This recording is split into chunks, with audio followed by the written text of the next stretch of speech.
ba message tolobelaki on émission moto to ça fait dernièrement awa kaka tolobelaki message wana onza mazo ko inspirer yo mais tozolinga tokende wapi na makambo nyonso eza kose expliquer le peuple de Dieu langage mouvement ya temps mouvement toza nango ezayi déjà mona yango mi kombo ya Yesu tolati yango biso tuna bilamba tozokende kosambela eza plusieurs Jésus banzambe baza ebele misu bazobima so okei na ngambo ya bakongo banzambe bazali okei na ngambo bandundu banzambe baza okei na ngambo baluba banzambe baza okei na ngambo Équateur banzambe baza oye na Kinshasa a banzambe baza même ba serviteur de Dieu le lope bakoma banzambe moko otobima na kisenso kundu soki na maluku soki wapi yango wana azolata soki nzambala moko ya noir te kobona kimba nteke alobi pas nzambe yende mto tozozela ya mais soki pe kuna plein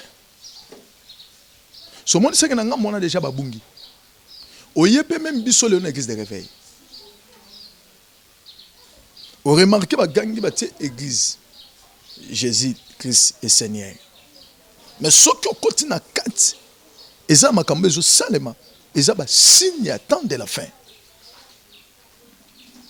neti bino bosuka kaka na bakina wapo na baba kongo kuna okoka te pe mwana nsemi ya kanga église zeno kuna bana banzambe na bango mosakoli na ngai sika za nzamba pambole l'évangéliste Enoch aza siko wapi aza na bakongo na majorité eza bato ba mwana nsemi ba jete kuna mwana nsemi aza muto déjà doki na enfer na lufelo na mamba salaka ye moko kati na yebi kende na hoke na lufelo ami yebi est-ce que vraiment lo les gens mwana nsemi mais la nzambe mususu te okozalaka na nzambe mususu te so de jour continue église bandi ko benga nzambe yeyo signe liboso yango wana enfer abe moni na église oyo bazana nzambe na bango bazui bato babotami basali ba masumo baboti pe bana nzamba aboti bana asali lisumu aboti bana bazui elembo ya bonzambe ndinga na zaboye nazana mwana ngai kenaya so na kufi lelo bana ngai mwana ngai na komi nzambe mwana nga pa boti akufi mwana ye pa komi nzambe mwana yo na pe abali alati alliance nzambe akufa c'est que ninge ba obota na musu pa za nzambe da ba préparer ka nzambe omoni oh non azane Yesu te mais azo représenter ka tozuka ka image moko lifelo na tuna ka pe même bande onanga Abraham bolimbisi muke Yesu wana musu na mona na photo wana batiaka wana balbaka za Yesu na lipata moko likolo na ye nana kanga Yesu photo.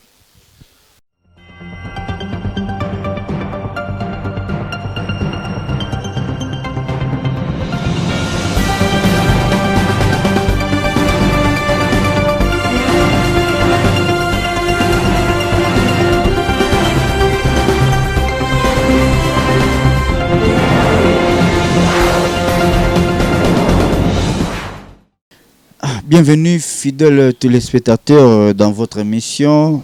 C'est une émission pastorale.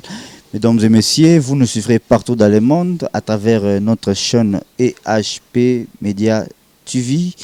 Mesdames et messieurs, je vous dis mbote na batu tout bolanda biso, Europe, Amérique, Asie, Océanie et pourquoi pas Nakatia Afrique et puis na heure de Congo, précisément dans la ville à Kinshasa. Donc nous sommes avec le prophète Pachi Bomolo. L'ange a profité de dédier cette émission. Nabatutu Borlanda Biso, émission Oyazayabino. Et puis sans oublier à la celle qu'on appelle la poupée blonde originale en Allemagne, Ormélie Luzolo, la fille élégance. Et sans oublier les boss, Zide Makolo. Et puis à Elena Tanda Yadie. Koleka, merci beaucoup. Merci beaucoup aussi à Marlène Mayala. Merci beaucoup à Gladys Nzei. Merci beaucoup Nabatutu, le père Spiskas, Patrick Nzei, Bambote Belenayo. Nous sommes sur ce plateau avec le prophète Pachi Bomolo. Tu as qui toujours Tolandaye. On a un message à topé ça dernièrement. Komela ki biso. Yango. Un peu bonjour Mbote Mosala Nzambe. Oui, bonjour papa Nanga Nzamba pambola bana Nzambe nyonso basola Nanga na musika tozaka ka awa tozongi lisusu pona bango. Zamba pambola bango to bondeli les dieux de la Bible Zambe moment oza yo présence na yo ezakati na biso ba ange na yo ba visiter biso pe ba onyo surtout ba zolanda biso ba zwa bénéfice li pamboli na bango na kombo na Yesu Kristo Masia amen. Amen, Monsala Nzambe, merci beaucoup. To zio lisusu malgré mamboleki mwa mingi, mais opesi biso chance lisusu ya kokutana na yo, to eto kutana yo par rapport ya ba marambo yo taki koloba ba prophétie, ba message, o Nzamba yo taki ko révéler au dernièrement awa etu ko landisama na ko salama par rapport ya ba actualité za ko se passer na kati ya mboka Congo. Oui, ça message moko za ki très fort pour na bana Nzambe nyonso.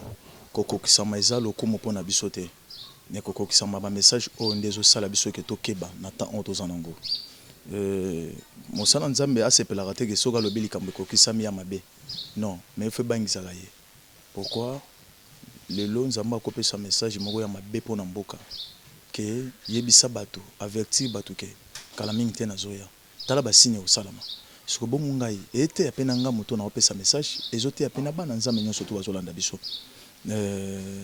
va o eza nango lelo eza va moko très risqué toujours risqué mingi na mabe hein toujours risqué mingi na mabe eza message moko eza message ya kobangisa bato te ne bato bakomolo papa toki message ona na bangi non hôtel mo tango zo banga etele misa osikoyo ozongi siko moto nazotambola ndenge nini lelo zuyo le pe kozonga tango zo ka message wana ozolanda yango ebangisa yo kaka pamba teke na ena bangi na sima kolanda ngo na vandi na kozongela nyonso na kosala non esokola yo mutema eza message moko eza vrai pesa message moko ezolakisa biso ke mouvement ya tango otozanango. Merci beaucoup. Et vous, la Kabiso mouvement, il y a tant les prophètes Pachi, Bomolo, autrement dit, bato bazo surnommé yo Mubuka. Tu dis que bato belé, lelo, pourquoi pas en Afrique, bazo banga, bazo pona, ba église ya kosambela. Donc l'église est comme moi pas si pour bandimi ba pe sa confiance na ba pasteur na bango. Pour na ba message nzamba zo landisa makope sa ba na nzambe.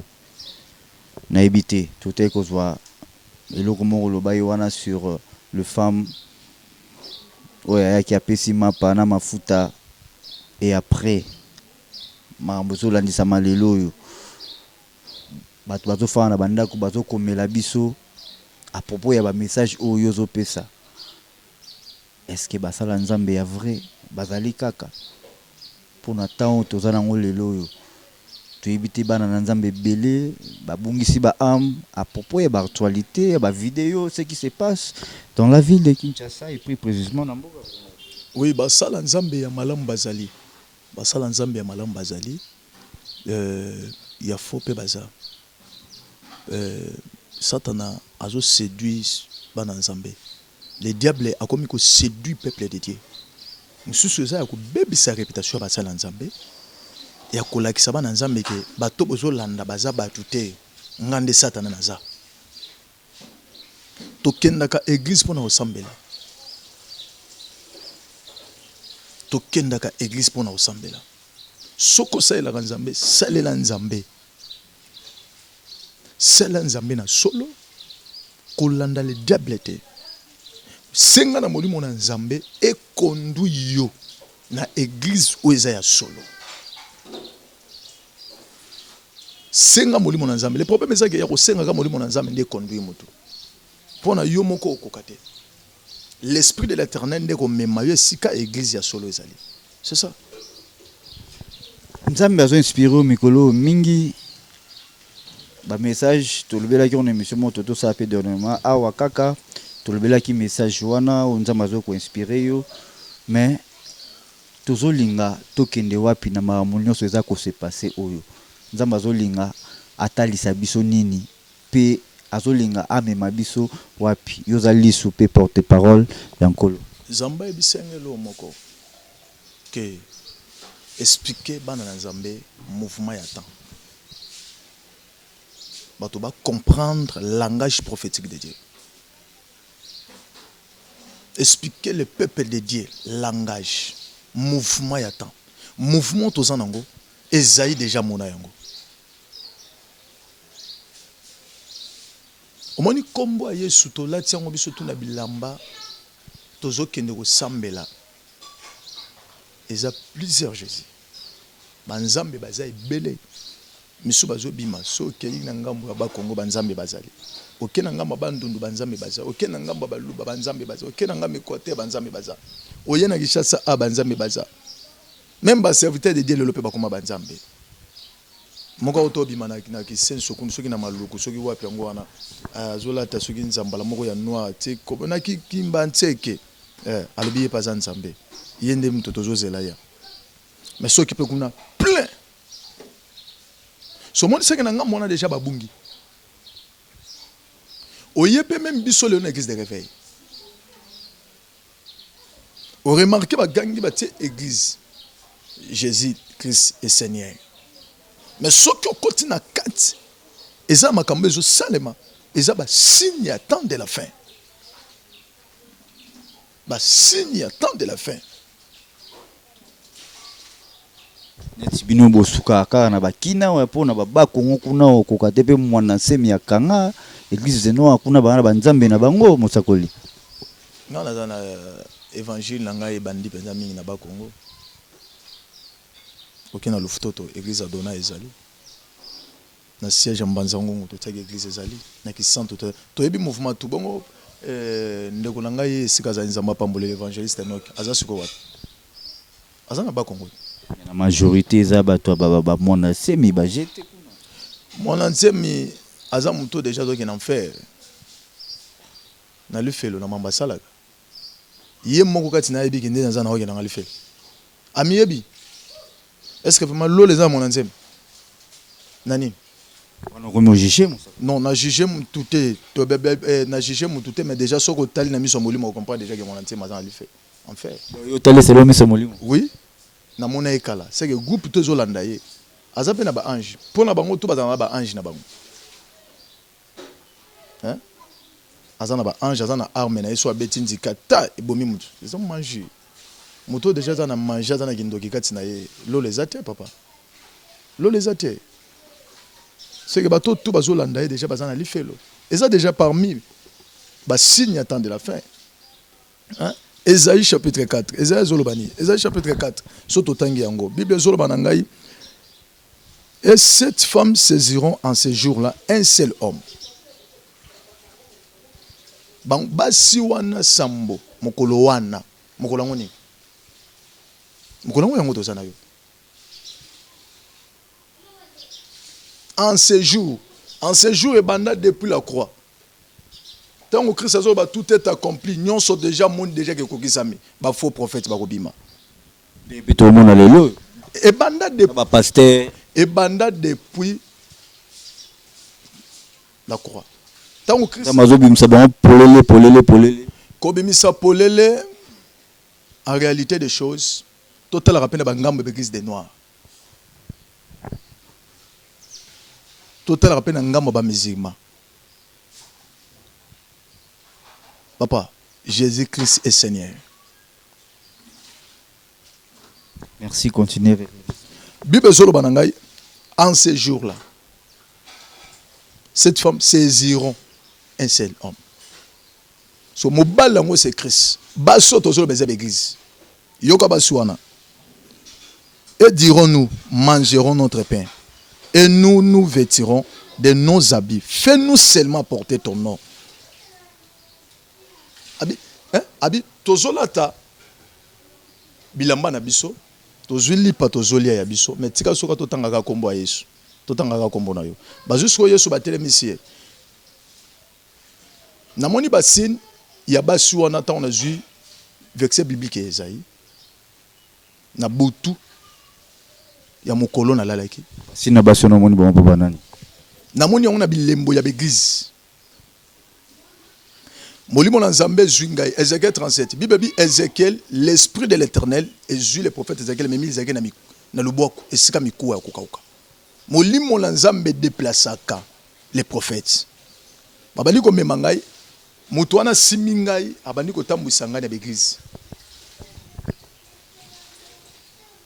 atelemi singa l'église moko na kotanga ba kombo na bango wate. Kotanga posa libre. Non, le problème c'est quoi? Le problème c'est quoi? Au moni lelo bato baza ba aveugle. Bartimée tango bazui ba sambeli pona Bartimée, tango le Bartimée zo pousse en liboso Christ, Bartimée zo boka manteau ya liboso. Mais lelo zana bandi me belé même manteau na liboso za nango kana nzoto. Na mona même na baba Congo, Na bandi mikara bo ba serviteur de Dieu puis ba belé. la nanga papa. La nanga papa. Serviteur de Dieu o boka manteau te azana li fait l'autre. Yo aussi li fait longo za rani. Au moins lelo muto oki koloba nyonso oki koloba po aza bonne santé. Aza nzoto makasi. Mais soko kufi. Okende wap. Babandi kola isanga ba signe ya l'église. Liboso ayiko bisangai. Apesinga signe. Merci. Tosus Exode. La nanga vraiment très bien. N'attend tout ça dans mon moquet. Oyo kaba signe. Exode chapitre 20.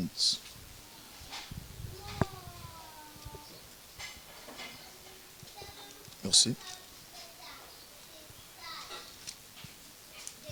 Exode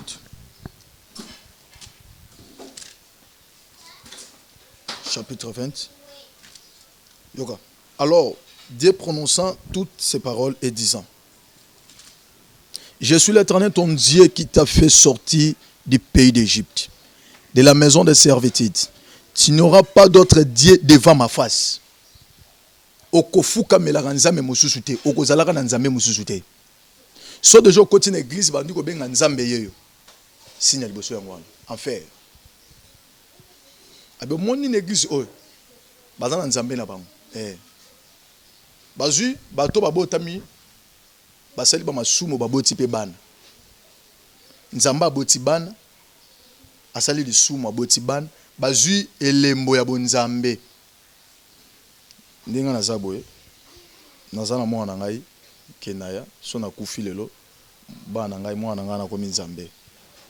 Mwana nga pa boti akufi mwana ye pa komi nzambe. Mwana yo na pe abali alati alliance nzambe. A okufa c'est que ninge ba obota na musu pa za nzambe da ba préparaka ba nzambe. Ngate Bible. Abi nyonso zo mona oyo na kati abi okozala. Merci. Abi nzambe musu abi je suis l'Éternel ton Dieu qui t'a fait sortir du pays d'Égypte, de la maison de servitude. Tu n'auras pas d'autre Dieu devant ma face. Tu ne ferai point image. Okozwe ke koto la tisi elongi ya pembe. Ozumwa bazo elongi Yesu azame na mutema ya Yesu banzube. Prophète, s'il vous plaît. Wana ozo na éviter, ozo bala tsenza wana ondire ozo olinga ondire tumbola bandeko ba sambela na catholique. Non na tumoli mutu te mais nazotanga likomi ya nzambe. Otozotanga na yo awa. Bazotanga bi Exode chapitre 20. Tanga yango les 10 commandements. Tanga zo pesa Moïse. On a l'église banane basala mambo. Landangai. Tu ne ferais point l'image taillée, ni le représentant quelconque. Non, au moins, oh non, azane Yesu te mais azo représenter quand ozu kaka image moko. Li felo. Na tout na rappelle même bande onanga Branham bolimbisi muke. Yesu wana musuna mona kana photo wana bachaka wana balbakaza Yesu na lipata moko likolo na ye. Nana kanga Yesu photo. Bo bande kwa catholique. Église tout au monde batia image à Yesu bazana li felo.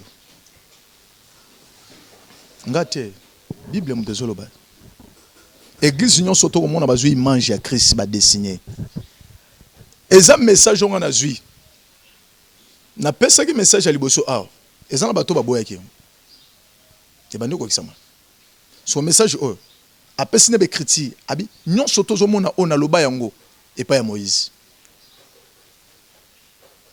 Et c'est l'idée. Ok. Merci.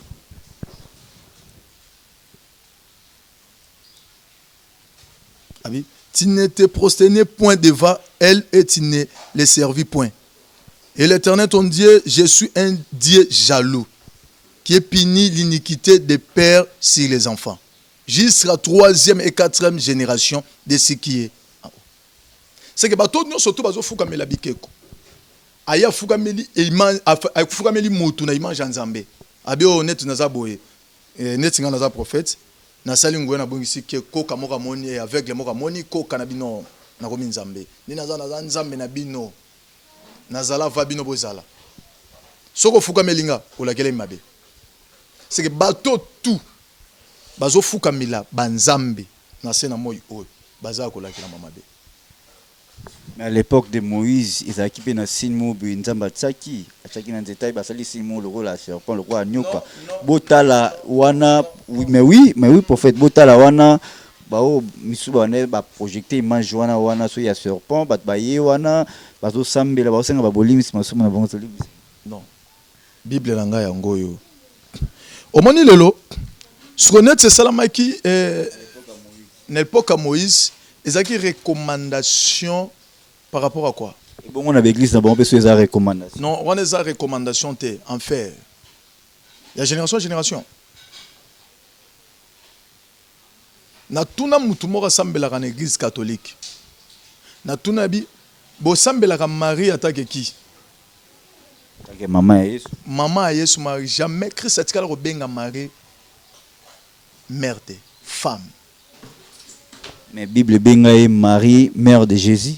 Bible yango toke. Bible tikala Marie azwaki toujours ngolo. So tali ange wana tango ayeli boso ya Marie. Hein? Abi c'est Marie ni. Tu trouvais grâce. Lipata et kozinga yo. Tout le temps Marie bando ta mwana zeme ezalika ombre des choses. Lipata. Marie azoki neka ngolu. Mais Marie pe na église catholique ba benga nzambe te, ba benga mère de Jésus. Non, Jésus-Christ oza notre Dieu atikala ko za na mama te. Bon Marie. Non, Marie ça maman nzambe te. Bible soki ezali obengi sango moko mosusu na osenga yo ozo émission osala émission nanga zo mizima moko zo église zo mutu moko eza débatté il faut omoni mutu ya bungi déjà nzela il faut la kisaye c'est le moment ya ko la vérité ya otea sa malamu pour na peuple nzambo eza a ebika basi wana bazana ba image belé tous les mutu o ba signe o moni esilité. Même les lobes signent comme ça dans l'église de réveil. Il y a même une église de réveil. Papa, dans le cas dans l'église moko, dans 4 personnes, bah pesi bango $20, $20. Yoko sana aveugle. Yo simba ba koka mi balé, beki mi balé ba kangi sima ya sika. Prophète, pardon, avant de développer, naïlo comment développer wana, ngana lingi tu aider un peu, batu baota la biso, ngana yo, mikili partout, pourquoi pas na kacha RD Congo de Tolobaka, sungangai ngapena sungayo, parce que moi perdiction batu bakoti nango pe moi trop, ah, tozo comprendre te, ngana lingo aider ngai na sens ni to sala gemoro boye, na tangelo quelques églises, donc 2 ou 3 ou 4 églises où basa la nzamba bien. Tu es mabé, ngana tangilo soki ya bien ocheka bo ya mabé ochebo ce qu'on permettre. Non, le problème c'est quoi? Naye ko bimisa ba église ya fona ya vérité. Naye ko pesa ba signe. So remarquer que na kata église na ba signe on tanga ezali. C'est que besoin en faire. Bima déjà. C'est vous obanga na. Non, na obanga lo côté. Na banga ka lo côté mais na benga mana sala ba débat na bango te. Na zo lo belande Bible. Bah sinon nazo sala nazo loba soko remarquer na quatre église na bino ezali confirmer maman que besoin en faire. Est-ce que vous croyez aussi peut-être na église kimbangiste que basai la nzamba solo? Église kimbangiste par rapport à église kimbangiste ngoloba pour le moment ndenge déjà babungi nzela nzamba za lisute.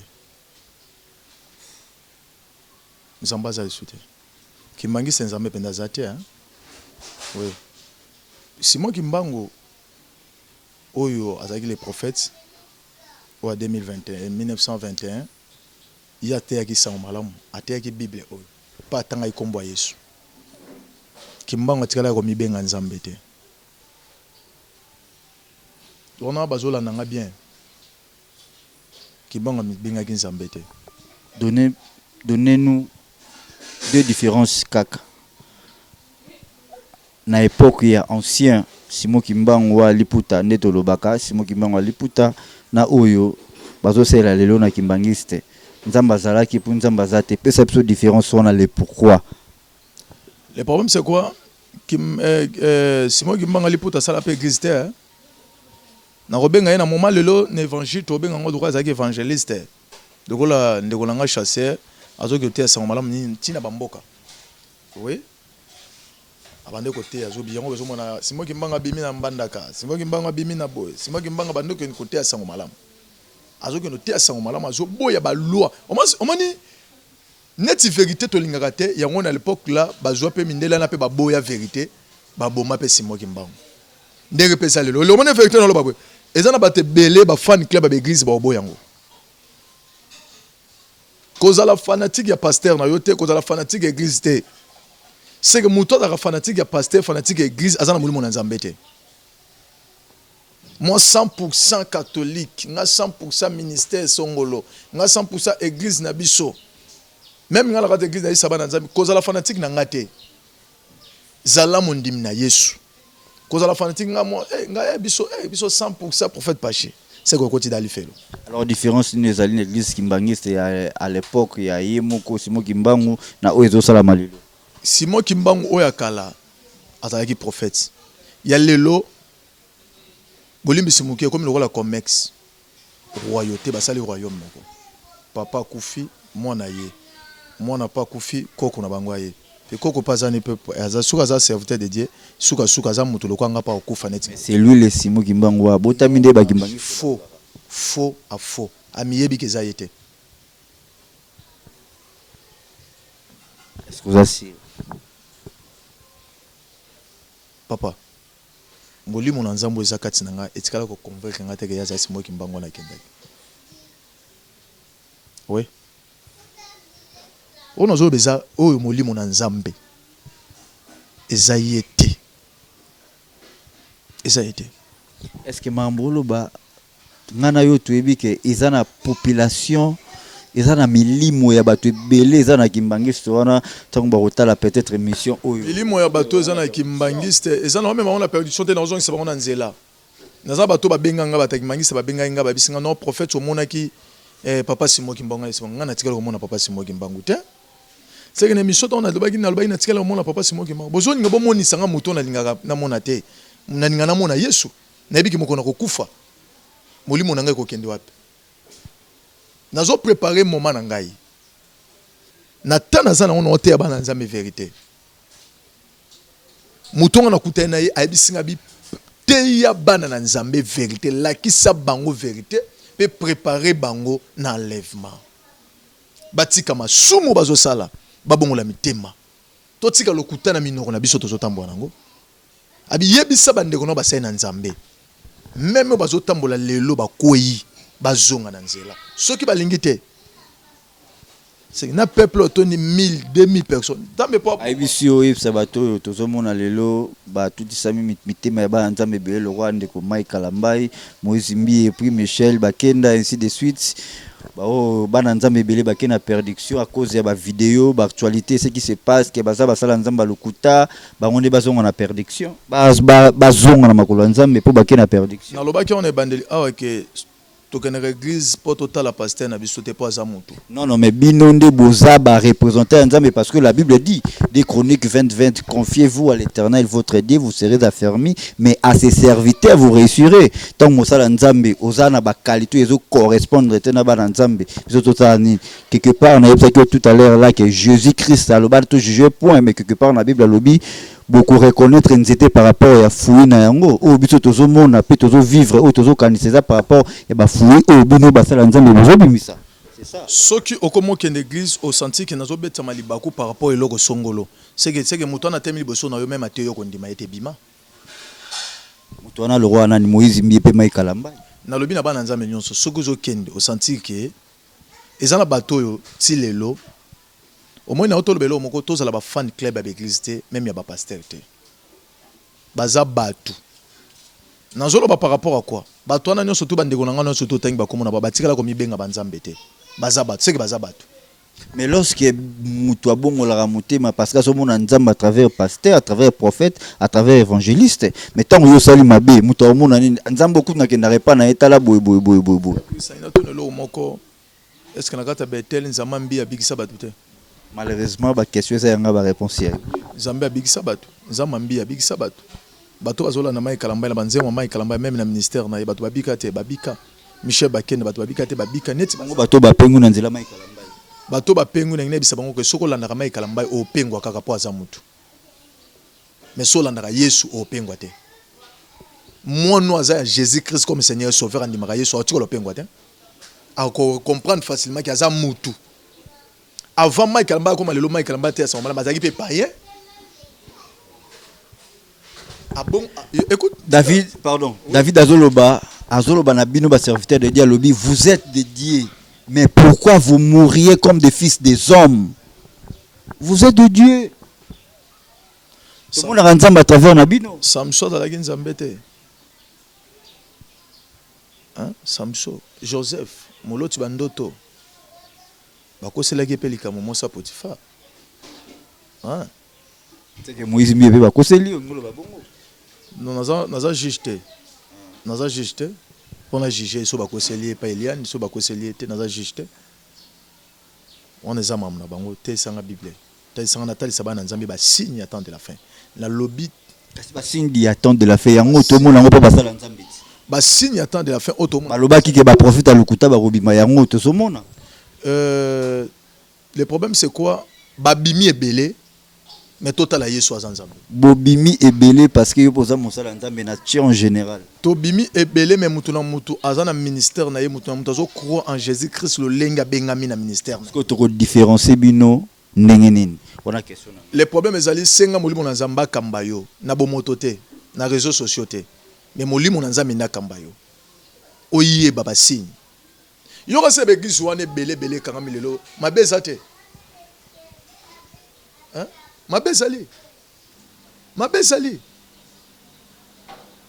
Tanga begiso zo kota na kata begiso remarquer que mabeze belé.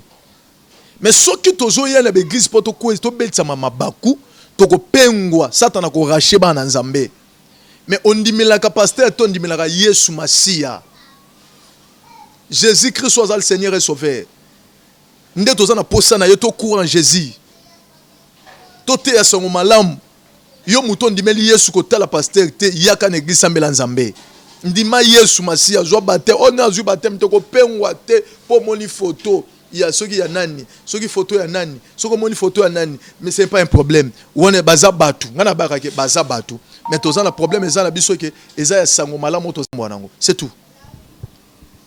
Pasteur, prophète, évangéliste bazara liboso ya batu po bazara le roi exemplaire.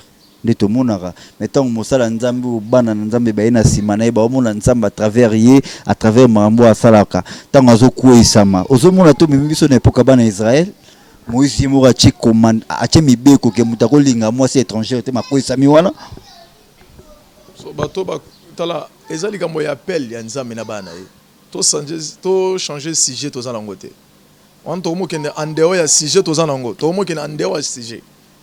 Andeo ya sujet toza nango. Tu vois, toza na sujet ya signe attend de la fin. Oui, au simbi biloko eza ezotama lelo eza pe ba signe attend de la fin.